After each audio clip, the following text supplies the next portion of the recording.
আসসালামু আলাইকুম। আবারও নিয়ে আসলাম নতুন এক পদ্ধতি। আমার মতো আপনাদের ক্ষেতে যদি এভাবে ইঁদুর ধান কাটে, তাহলে যেমন কলার গাছের ঢাকুনা বা এটাকে পাতা বলা হয়, পাতা কাটার পর পাতাগুলো এভাবে ঝরে দিবেন, তাতে জিনিসটা যেন সুন্দর হয়। আর পাতা থাকলে এটা জিনিসটা হবে না।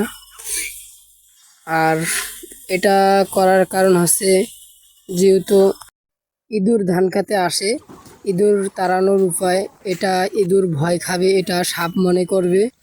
পুরো ধান খেতে আমরা এখন 4 হাত গ্যাপে গ্যাপে ফেলে দেব, যাতে এটা ইঁদুর আসতে বুঝা পায় এটা সাপ, কারণে আমরা গ্যাপে গ্যাপে ফেলে দেব। আপনারা সবাই এভাবে চেষ্টা করবেন। ধন্যবাদ।